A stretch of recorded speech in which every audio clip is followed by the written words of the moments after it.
자, 오늘 이 말씀을 통해서 연약한 믿음을 도우시는 하나님이라는 제목으로 하나님의 말씀을 나눠보려고 합니다.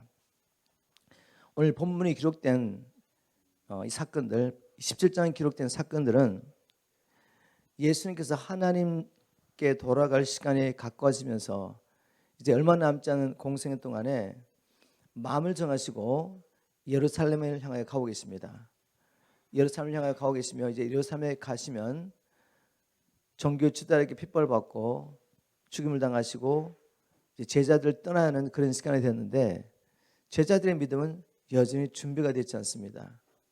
그래서 주님의 마지막 이 사역은 다른 어떤 사역보다도 주님의 제자들을 준비하는 일에 주님께서 집중하시죠. 왜냐하면 주님이 오셔서 이 땅에 하나님 나라를 선포하면서 하나님 나라를 이루어 가셨지만 이제 남은 제자들이 주님을 대신해서 주님 다시 오실 그때까지 이 땅에 하나님 나라를 이루어 가셔야 되기 때문에 이 제자들을 준비시키는 일이 우리 주님께는 가장 시급한 일이었습니다. 지금 우리는 이제 다시 오실 그 주님을 맞이할 날이 가까운 바로 그 마지막 때로 살고 있습니다. 지금 우리에게도 믿음이 필요합니다. 우리 연약한 믿음을 주님께서 회복하시고 치료하셔서 마지막 추수를 하시면서 주님 오시기를 예배하기 원하십니다. 그래서 오늘 이 말씀을 통해서 우리 주님께서 연약한 제자들의 믿음을 어떻게 강하게 세워주셨는지 우리 주님의 방법을 살펴보면서 오늘 이 말씀을 통해 우리의 연약한 믿음을 세워주시는 하나님의 은혜를 주님으로 축복합니다. 먼저 이런 질문을 한번 던져봤으면 좋겠습니다. 제자들의 연약한 믿음의 원인이 어디 있을까? 왜 제자들은 3년 이상 지금 이 말씀을 이 사건이 기록될 당시에 제자들은 3년 이상 주님과 함께 하셨는데 그 3년 동안 주님이 하시는 말씀을 듣고 그 수많은 기적과 표적을 함께 경험하면서 왜 여전히 우리처럼 이렇게 믿음이 연약할까? 어떻게 연약한 믿음을 여전히 가지고 있는지 한번 살펴봐야 됩니다. 그것이 또한 왜 우리가 이 연약한 믿음을 극복하지 못하는지 원인을 찾고 이 원인을 제거함으로 우리가 또 연약한 믿음을 극복할 수 있는 방법이기도 합니다. 그 이유는 뭔가 하면 예수님이 하나님의 아들이라는 것을 그들이 믿었습니다. 예수님이 하나님의 아들 메시아 그리스도인 것을 믿었지만 뭐가 문제냐면 그들이 가지고 있는 메시아관이 왜곡된 거죠. 그 당시에 예수님뿐만 아니라 죄송합니다. 유대인뿐만 아니라 예수님의 측근 제자들까지도 어떤 메시아관을 가지고 있었습니까? 그들은 가난과 그리고 여러 가지 문제 가운데 어떤 메시아를 기다리고 있었냐면 로마 제국의 권세에서 자기를 해방시켜주고 이 가난한 경제 문제, 먹고 사는 문제 해결해 줄 그런 메시아를 기다리고 있었던 거죠. 그런데 그때 상황을 보면 당연히 그렇게 생각할 수밖에 없다는 생각도 해봅니다. 왜냐하면 로마의 지배를 살면서 그들은 정말 먹고 살기 힘들었습니다. 소수의 유대 지도자들, 특권층 있는 사람들을 제외하고는 대부분의 유대인들이 가난에 허덕이면서 정말 하루하루 살기가 힘들었던 거죠. 그런 가운데 하나님의 말씀을 통해서 메시아에 대한 약속이었는데 그 메시아가 오셔서 이스라엘 나라를 회복하시고 이 이스라엘 나라를 통해서 온 열방을 통치하는 그 메시아 왕국 성경에 기록되어 있지만 그런 불구하고 하나님의 일을 생각하지 않고 사람의 일을 생각하다 보니까 그런 메시아를 기다렸던 거죠. 유대인뿐만 아니라 예수님의 측근 이 제자들도 그런 생각을 갖고 있습니다. 그런 메시아관을 갖고 있기 때문에 주님께서 말씀을 하셔도 그들은 이해가 되지 않습니다. 오히려 그 말씀을 무시해버리고 여전히 자기들의 생각대로 아니야 우리 예수님은 이런 메시아셔 라고 생각한 것이죠. 그런데 여러분 정말 이 땅에 태어난 우리가 해결해야 될 가장 시급하고 중요한 문제가 뭐겠습니까? 먹고 사는 문제겠습니까? 아니죠. 한 번 죽는 것은 사람에게 정한 것이고 그 후에는 심판이 있는데 만일 우리가 이 세상에 사는 동안에 우리의 죄의 문제를 해결하지 못해서 이 땅에 사는 동안에 하나님의 뜻을 알지도 못하고 그리고 하나님의 뜻을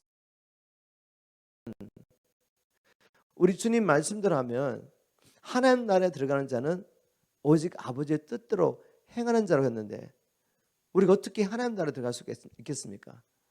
우리는 하나님을 알지 못하고 하나님 대신에 이 세상 신을 섬긴 죄로 말미암아 이 세상 신과 함께 영원히 멸망받는 것으로 갈 수밖에 없는 것이죠. 그래서 우리에게 가장 시급하고 중요한 문제는 먹고 사는 문제가 아니에요. 다른 문제가 아닙니다. 그것은 정말 우리가 예수 그리스도를 발견하고 그분을 믿음으로 죄의 문제를 해결하고 그래서 사단의 권세에서 해방되고 이 땅에서 하나님의 뜻을 따라 행하며 이제 마지막 날 하나님의 진노에서도 구원받는 이 일보다 더 중요한 일이 있겠습니까? 죄의 문제를 해결해야 됩니다. 바로 주님께서는 그 일을 해결하시기 위해서 초림하신 예수님은 우리를 대신하여 대성문에 주기 위해서 오신 거죠. 주님께서 자신이 하나님의 아들 메시아 그리스도임을 증거하신 후에 이제 남은 시간 동안 제자들에게 계속해서 말씀하신 건 뭔가 하면 내가 지금 예루살렘을 향하여 가고 있는데 이 예루살렘에 가면 종교 지도자에게 권한을 받고 죽고 3일 만에 부활할 것이다. 이 복음을 전한 것이죠. 그런데 그들에게 이것은 복음이 아니었습니다. 그들에게 복음은 무엇이겠습니까? 우리 주님께서 저 로마 제국을 무너뜨리시고 그들의 먹고 사는 문제 해결해 주시고 이제 이스라엘 나라가 부강한 나라가 되어서 열방을 통치하는 그런 나라가 되기 원하는 바로 그런 메시아를 가지고 있었던 거죠. 그래서 자기 생각이 가득하니까 말씀을 계속 들으면서도 깨달을 수가 없습니다. 그러니 믿음이 자라지가 않죠. 믿음은 하나님의 말씀이 열어져서 그것이 깨달아질 때 하나님의 말씀을 들으면서 난다 그랬는데 그것은 단지 귀로 듣는 걸 의미하지 않습니다. 그 말씀이 성령을 통해 풀어지고 깨달아지는 것이죠. 그래야 믿음이 생기는데 아무리 말씀해도 자기 생각을 가지고 있으니까 이 말씀이 열리지가 않습니다. 털리지가 않는 거죠. 들어도 털리지가 않는 것입니다. 자, 우리가 이것을 지적하고 난 다음에 그러면 주님께서 이런 제자들의 연약한 믿음 또 잘못된 메시아관을 어떻게 고쳐주시면서 연약한 믿음을 도우시는지 말씀을 통해 한번 구체적으로 보겠습니다. 이 17장에는 세 가지 사건이 기록되었습니다.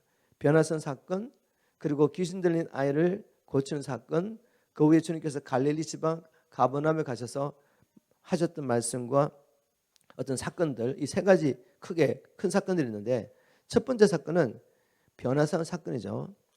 이 사건을 통해 예수님은 제자들의 연약한 믿음을 어떻게 도와준지 한번 보겠습니다. 먼저 예수님께서는 이 변화산 사건을 통해서 여러 가지 방편으로 예수님께서 하나님의 아들이심을 증거하십니다. 이거 3년 동안 늘 주님께서 하신 말씀과 행하신 표적을 통해 계속해서 증명하시고 보여주신 건데 왜 또 새삼스럽게 일을 행해야 합니까? 여러분, 우리가 예수를 믿는다는 것이 어제 우리가 이 주님을 믿는 믿음이 충만해도 오늘 한순간에 그 믿음이 무너질 수 있습니다.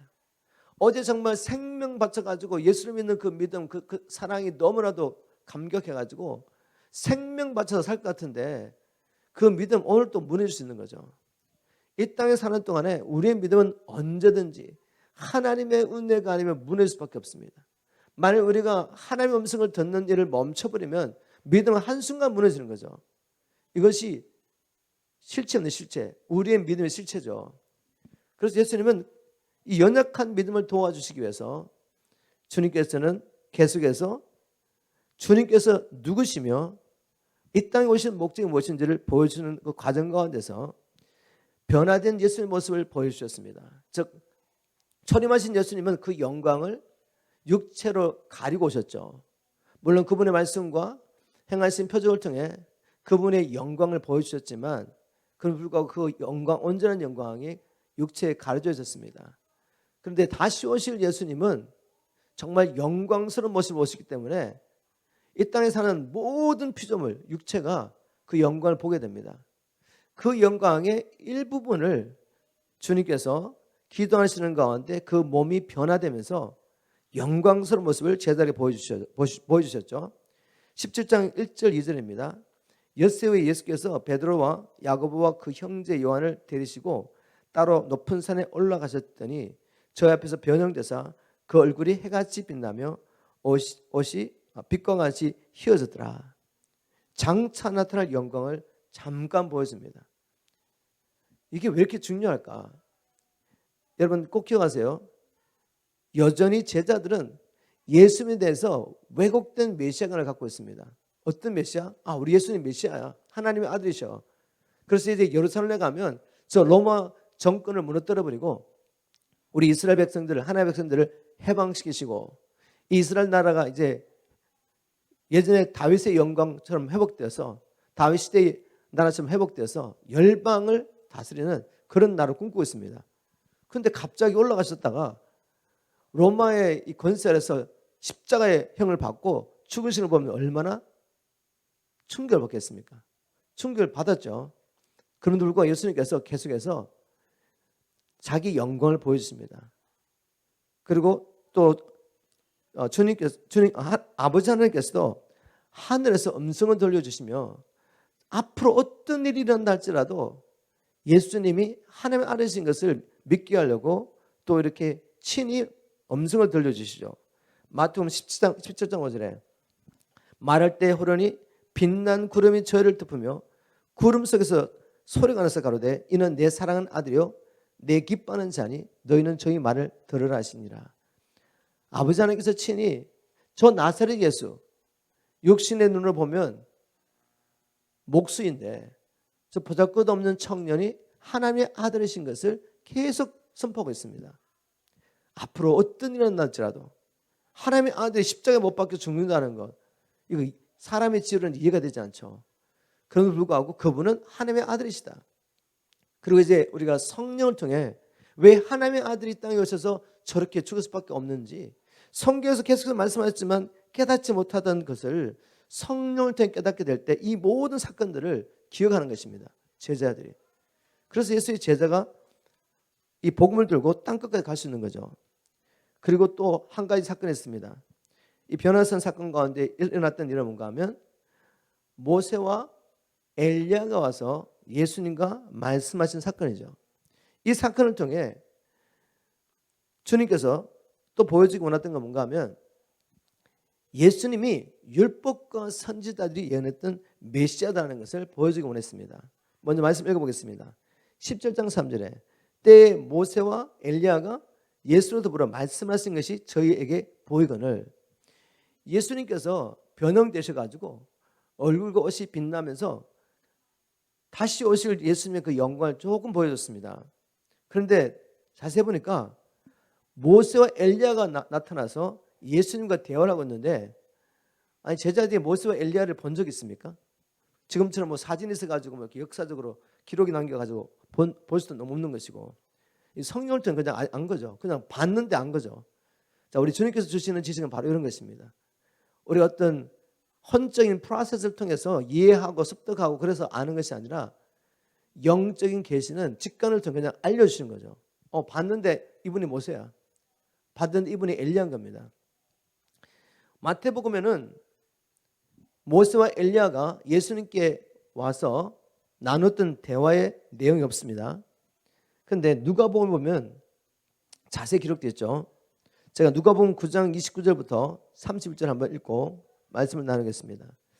기도하실 때 용모가 변화되고 그 옷이 휘어져 광채가 나더라. 문득 두 사람이 예수와 함께 말하니 이는 모세와 엘리야라. 영광 중에 나타나서 장차 예수께서 예루살렘에서 별세하실 것을 말씀하세. 자, 어떤 이야기가 나왔다고요? 이제 예루살렘에 올라가면 예수님이 고난을 받고 죽으실 이야기를 지금 모세와 엘리야가 함께 나누고 있는 것입니다. 자, 이 말씀을 통해 지금 제자들에게 주시고 싶은 메시지가 뭐죠? 얘들아, 율법과 선지자, 이 모세는 율법의 대명사이고 그리고 엘리야는 선지자의 대명사입니다. 율법과 선지자를 통해 계속해서 보내겠다는 그 메시아가 바로 예수라는 걸 말씀하는 거죠. 그리고 이 예수님이 오신 목적은 뭐냐? 우리의 죄를 위하여 대속물로 죽으시기 위해 오셨다는 겁니다. 십자가에서 고난을 받고 죽는 것이 하나님의 말씀, 하나님의 뜻인 것이죠. 이것을 보여줬지만 제자들은 이해가 되지 않습니다. 그럼에도 불구하고 주님께서는 계속해서 제자들에게 동일한 말씀을 하시는 거죠. 나는 하나님의 아들이다.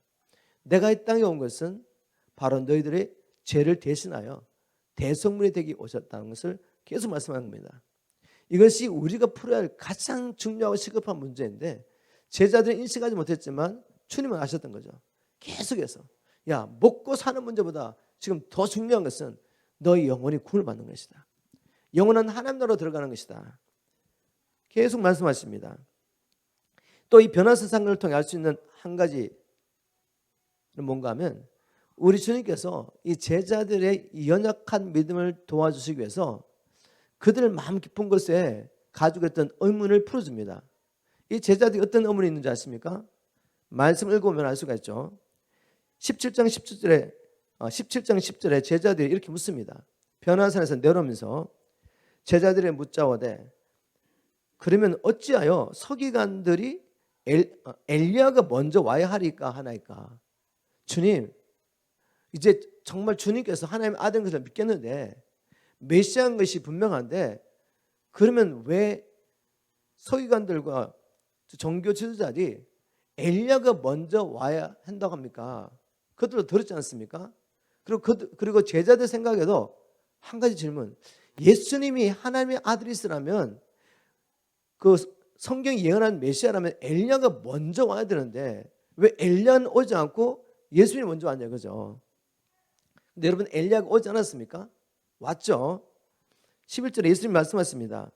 가라사대 엘리야가 과연 먼저 와서 모든 일을 회복하리라. 내가 너에게 말하노니 엘리야가 이미 왔을 때 사람들이 알지 못하고 임의로 대화했도다. 인자도 이와 같이 그들에게 고난을 받으려 하시니 그제야 제자들이 예수의 말씀하신 것이 침례요한인 줄을 깨달으니라.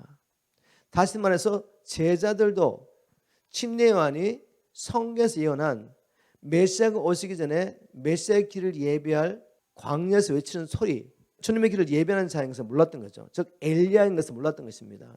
왜요? 왜 서기관들도 그리고 예수님의 제자들까지도 엘리야가 왔는데도 알아보지 못했을까? 여러분 이유는 똑같습니다. 예수님이 오셨는데 알아보지 못한 사람들, 예수님이 그런 표적과 기적을 행하는데 불구하고 예수님이 메시아인 것을 알아보지 못했던 이유, 똑같은 이유로 엘리야가 왔는데 못 알아본 거죠. 여러분 엘리야 그러면 생각나는 게 무엇입니까 여러분? 유대인들에게 엘리야 그러면 능력의 종이었습니다. 하늘에서 불을 내리고 얼마나 많은 능력들을 행했습니까? 죽은 자를 살리고 바로 그런 눈에 보이는 초자연적인 역사를 일으키는 능력 있는 주의 종을 기다리고 있었던 거죠. 그런데 엘리야가 왔는데 그 엘리야는 아무 기적 행하지 않았습니다. 침례요한의 사역을 보면 1년 반 동안 사역하면서 한 번도 기적을 행한 적이 없어요. 그런데 그가 한 일이 있습니다. 뭘 했죠? 회개하라 천국이 가깝다고 선포했는데 이 메시지를 듣고 유다 사방에서 사람들이 나와서 회개의 침례를 받는 것, 이것 외에는 그의 삶 가운데 아무런 역사가 없었어요. 근데 여러분 엘리야의 진정한 능력이 무엇입니까? 불을 하늘에서 내린 것입니까? 죽은 자를 살린 것입니까? 아니요. 그보다 더 큰 능력은 바로 그런 표적을 통해서 자신이 하나님의 종인 것을 증명하고 그 입술을 통해 선포된 말씀과 역사를 통해 이스라엘 백성들이 우상 숭배에 빠졌던 이스라엘 백성들이 하나님께 돌아온 것이죠. 마귀에 붙잡혀가지고 마귀의 권세에서 고통당하는 이 하나님의 백성들이 회개하고 주님 앞에 돌아오는 것보다 더 큰 능력이 있겠습니까? 바로 엘리야를 보내겠다고 하신 것은 바로 엘리야가 와서, 즉 침례요한은 엘리야의 심령과 권능으로 온 사람인데 바로 엘리야의 심령과 능력으로 와서 그는 하나님의 백성들의 마음을 하나님께로 돌이킨 거죠. 그래서 예수님을 맞이할 수 있도록 준비한 것입니다. 엘리야는 온 겁니다. 그런데 그들이 가지고 있던 엘리야에 대한 개념이 잘못됐기 때문에 와도 알지 못한 거죠. 여러분, 지금 우리가 예수님에 대해서 어떤 개념을 갖고 있는지 굉장히 중요합니다. 우리의 신앙이 자란다고 말할 때 도대체 신앙이 자라는 게 무엇인지 아는 게 굉장히 중요하죠. 여러분, 우리가 하나님을 섬긴다고 할 때, 우리에게 강한 믿음이 있다고 할 때 도대체 그 믿음의 척도가 뭐냐 그죠? 영적인 성숙감의 척도가 무엇입니까? 은사입니까? 능력입니까? 유대인들은 표적을 구했어요. 근데 중요한 것은 우리가 믿음으로 사는 것입니다. 우리 신앙의 목표는 무엇이냐? 우리는 그리스도의 말씀에 순종하는 것입니다. 결국 믿어야 순종이 나타나는데 그 믿음이라는 것은 표적을 보므로 나타나는 게 아니에요. 예수님의 제자들처럼 표적을 많이 본 사람이 있겠습니까? 그런데 그렇게 3년 이상 표적을 보고도 그들의 믿음은 여전히 연약합니다. 물론 이 표적은 예수님이 누구신가를 보여주기 때문에 중요한 것이죠. 그러나 주님의 말씀을 믿음이 없이 표적만 보고 믿음이 자라지 않습니다. 하나님 나라를 이루어가는 구원 역사가 나타나지 않는 거죠. 우리가 이 신앙의 목표를 제대로 세워야 합니다. 그것은 뭔가 하면 정말 하나님을 믿어드리는 거죠. 그 믿어드리기 위해서 우리가 하나님에 대해서 오해하면 안 되고 신앙의 목표를 잘못 가지면 안 되는 것입니다. 제자들처럼 우리가 잘못 생각하면 헌신하고 열심히 있는데 결국은 세울 수가 없어요. 그래서 오늘 우리 믿음의 자라기 위해서는 내가 어떤 신앙관을 가지고 내 신앙의 목표가 무엇인가를 생각하며 사는 것이 굉장히 중요합니다. 제자들처럼 우리가 부족하죠. 그런데 주님은 인내하면서 이런 것들을 다 바꿔주십니다. 바꿔주시면서 결국 만들어 가신 하나님. 그래서 우리는 하나님을 사랑하며 그분을 신뢰할 수밖에 없습니다. 우리 연약함을 바라보며 맨날 쓰러져가 일어날 수가 없죠. 그러나 의인들은 쓰러지지만 엎드리지 않습니다. 왜? 주님이 사랑하시며 찾으셔서 일으켜주시고 회복하시기 때문에. 변화 사건을 통해서 주님께서 어떻게 우리의 믿음을, 연약한 믿음을 세워주는지 보았습니다. 이 두 번째는 뭔가 하면, 두 번째 사건은 귀신 들린 아이를 고치는 사건인데, 이 메시지를 통해서, 이 사건을 통해 주시는 메시지겠습니다. 이 사건을 통해 주님이 첫 번째 주시는 메시지는, 이 사건이 아니었다면 제자들은 자신들의 믿음이 어느 정도인지 알 수가 없었어요. 어떤 사건이 있었습니까? 귀신 들린 아들을 아버지가 데려왔는데 그 사이에 주님은 베드로와 요한과 야고보와 함께 변화산에 올라가 계시죠. 나머지 9명의 제자들에게 데려와서 이 제자들에게 자기 아들을 고쳐달라고 부탁했는데 어쩐 일인지 고칠 수가 없습니다. 그런 가운데 주님이 내려오셨죠. 그래서 이 아버지가 예수님께 부탁했습니다. 제 아들 이런 형편인데 당신의 제자들에게 부탁했는데 고치지 못했습니다. 고쳐달라고. 그랬더니 예수님이 17절 18절 하시는 말씀이, 예수께서 대답하여 가라사대 믿음이 없고 패역한 세대여, 내가 얼마나 너희와 함께 있으며 얼마나 너희를 참으려 그를 이리로 데려오라 하시다. 이 예수께서 꾸짖으시니 귀신이 나가고 아이가 그때부터 나으니라. 제자들은 예전에 나가서 복음도 전하고 귀신도 내어쫓고 병든 자도 고쳤습니다. 그런데 이 믿음이라는 것이 좀 전에도 말씀드렸지만 어제의 믿음과 오늘의 믿음이 같지가 않습니다. 내가 어제 이렇게 믿음이 있다고 해서 오늘도 그 믿음을 가지고 있는 건 아니죠. 조금이라도 우리가 하나님의 은혜에서 떨어지면 이 믿음이 약해지는 것입니다. 제자들은 이 귀신을 내어쫓을 믿음이 없었는데 이런 사건이 없다면 자기들의 믿음의 현저성을 몰랐겠죠. 그런데 하나님께서는 이렇게 사건들을 통해서 우리의 믿음의 실체를 보여주십니다. 그럴 때 우리가 이 믿음의 자라려면 해야 할 일은 뭔가 하면 이것을 인정하고, 주님 왜 내 믿음이 이렇게 연약합니까? 라고 물어봐야 되죠. 그래서 제자들은 이렇게 했습니다. 19절에 보니까 이때 제자들이 종영이 예수께 나와 가로되 우리는 어찌하여 쫓아내지 못하였습니까? 주님 왜 못 쫓아냈죠? 그랬더니 예수님이 하신 말씀이 가라사대 너희 믿음이 적은 영혼이라 진실은 너에게 이르노니 너희가 만일 믿음이 한 겨자씨만큼만 있으면 이 산을 명하여 여기서 저기로 옮기라 해도 옮길 것이요 또 너희가 못할 것이 없으리라. 그들이 이 연약한 자를, 귀신 들린 자를 자유케 못했던 이유는 연약한 믿음 때문이었습니다. 믿음이 없다고 말씀한 게 아니에요. 믿음 있습니다, 제자들에게. 믿음 없이 어떻게 주님을 이렇게 따라다닐 수 있습니까? 모든 걸 버리고 3년 이상 지금 예수님을 쫓아다니고 있죠. 주님과 함께 동행하고 있죠. 그리고 그들의 삶 가운데 복음을 전하면서 역사가 있습니다. 그런데 이 악한 영을 쫓아낼 만큼은 그 당시에 믿음이 없었던 거죠. 주님 말씀하십니다. 믿음이 연약하기 때문에 그렇다. 마태복음 이제 개혁성경에 보면 17장 21절이 없죠. 그냥 믿음이 연약한 영혼이라고 끝이 나는데 이 다른 번역에 보면 그렇게 끝나지 않습니다. 주님께서 그러면 주님 이 연약한 믿음 어떻게 우리가 잘하게 할 수 있습니까? 강하게 할 수 있습니까? 라는 질문에 대한 답변까지 주고 있죠. 근데 개혁성경은 21절 없음 이렇게 됐습니다. 근데 현대인 성경 그리고 시험말 성경 영어 성경에 보면 킹 제임스 버전 보면 21절이 있습니다. 어떻게 기록되냐면 그러나 이런 귀신은 기도와 금식이 아니면 나가지 않는다. 연약한 믿음 어떻게 키우라고요? 연약한 믿음을 발견했다면 우리가 해야 할 일은 기도와 금식으로 하나님 앞에 나아가는 것입니다. 여러분 믿음이라는 것은 하나님의 은혜를 주지 아니하시면 우리가 받을 수가 없어요. 빌립보서 1장 29절에도 그리스도를 위하여 너에게 은혜를 주신 것은 다만 믿을 뿐만 아니라 그리스도를 위하여 고난도 받게 하려 하심이라 라는 말씀 가운데서 하나님께서 은혜를 주신 목적이 바로 믿게 하기 위한 겁니다. 은혜를 받아야지 믿을 수가 있어요. 하나님의 말씀을 듣고도 그 수많은 표적을 보고도 하나님의 은혜가 임하지 않으면 믿을 수가 없습니다. 그래서 우리가 하나님의 은혜를 구해야 되는데 하나님은 누구에게 은혜를 베푸시죠? 하나님은 겸손한 자에게 은혜를 베푸십니다. 교만한 자는 대적하세요. 그래서 마음이 점점 강팍해지죠. 그런데 자기의 연약함을 인정하고 주님 왜 우리는 못 전했습니까? 이렇게 물었을 때 주님 앞에 물은 거죠. 겸손하게. 이것이 또한 기도입니다. 기도.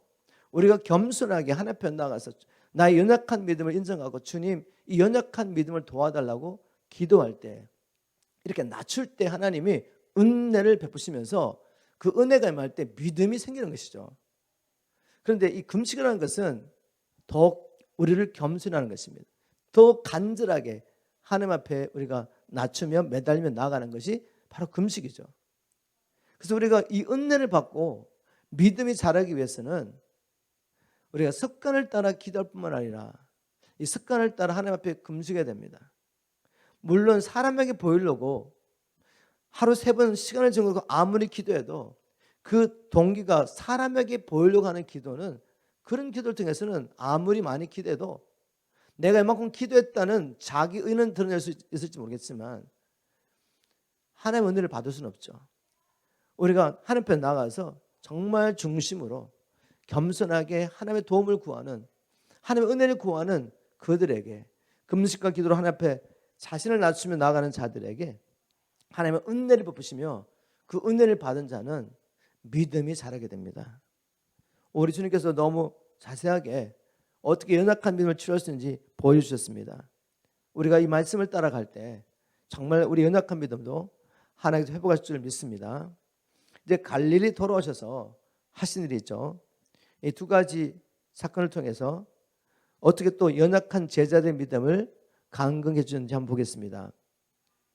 22절에 보니까 갈릴리에 모일 때 예수께서 제자들에게 이르시되 인자가 장차 사람들의 손에 넘기워 죽임을 당하고 제3일에 살아나야 하리니 제자들이 심히 근심하니라. 주님께서 또 갈릴리 오셔가지고 똑같은 말씀을 또 하세요. 얘들아, 주님께서 또다시 내가 예루살렘에 가면 장차 사람들의 손에 넘기고 죽임을 당하고 제3일에 살아날 거야. 왜 반복해서 말씀하시죠? 제자들의 마음을 아니까. 지금 제자들은 계속 올라가면서 어떤 기도가 있죠? 예루살렘 올라가면 이제 로마 제국에서 우리를 주님께서 해방하시고 이스라엘 나라를 세울 때 이렇게 모든 것을 버리고 쫓아가는 우리가 그 나라에서 장관자를 차지할 텐데 누가 크냐고 다투면서 올라오고 있습니다. 이걸 주님 다 보시면서 아니 너희들이 생각하는 메시아 그 메시아가 지금은 아니야. 내가 너희의 메시아인데 너희들을 죄의 권세에서 구원하기 위해서 너희들이 지불할 수 없는 죄값을 지불하고 나는 지금 예루살렘을 가고 있는 거야. 이 말씀을 계속 하시는데 불구하고 접수가 되지 않습니다. 주님이 죽으시고 부활하시고 난 다음에 또 부활을 경험한 제자들이 와서 증거해도 얼마나 이 불신이 강력한지 끼어지지가 않아요. 그러나 언젠가는 끼어집니다. 계속 말씀을 계속 선포하기 때문에 언젠가는 끼어지고 이제까지 이해되지 않는 그 말씀들이 다 보이는 거죠. 이해가 되는 것입니다. 그래서 강력한 믿음으로 제자들이 이제는 생명을 내놓고 복음을 전하는 데까지 하는 거죠. 바로 우리가 그런 과정 가운데 있습니다. 우리 연약한 믿음, 우리 주님이 이렇게 만들어 가십니다. 똑같은 말씀을 반복해서 말씀하시는 거죠. 마지막 사건은 마태복음 17장에 기록된 마지막 사건은 성전세 반세계를 내는 사건이죠. 반세계를 내는 이 사건을 통해 주님께서 다시 한번 주님이 이 세상에 오신 목적을 선포한 겁니다. 마태복음 17장 24절을 보겠습니다. 가버나움에 이르니 반세계를 받는 자들이 베드로에게 나와서 가로되 너희 선생이 반세계를 내지 아니하느냐. 왜 이스라엘 백성들은 반세계를 성전세로 냈죠? 출애굽기 30장에 가면 그 이유가 설명되어 있습니다. 출애굽기 30장 13절부터 15절 말씀까지 제가 이 쉬운 말씀 한번 읽어보겠습니다. 인구 조사를 받은 사람은 누구나 성소에서 쓰는 세겔로 반세겔을 내야 한다. 한 세겔은 20게라이다. 이 반세겔이 주께 바치는 예물이다. 인구 조사를 받은 사람 가운데 20살 이상 되는 사람들은 누구나 주께 이 예물을 바쳐야 한다. 너의 목숨 값으로, 개역 성경은 속전이라고 번역했는데 신문 성경과 현대의 성경에서는 목숨 값으로 반세겔을 주 앞에 바칠 때는 부자라고 해서 더 바칠 필요도 없고 가난한 사람이라도 덜 바쳐서도 안 된다라고 속전을 바쳐라. 목숨 값을 바치라고 했습니다. 왜 하나님께서 이 자기 백성에게 목숨 값을 바치라고 했을까요?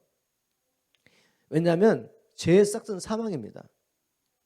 죄값을 지불하지 않은 사람이 어떻게 하나님 앞에 나올 수가 있겠습니까?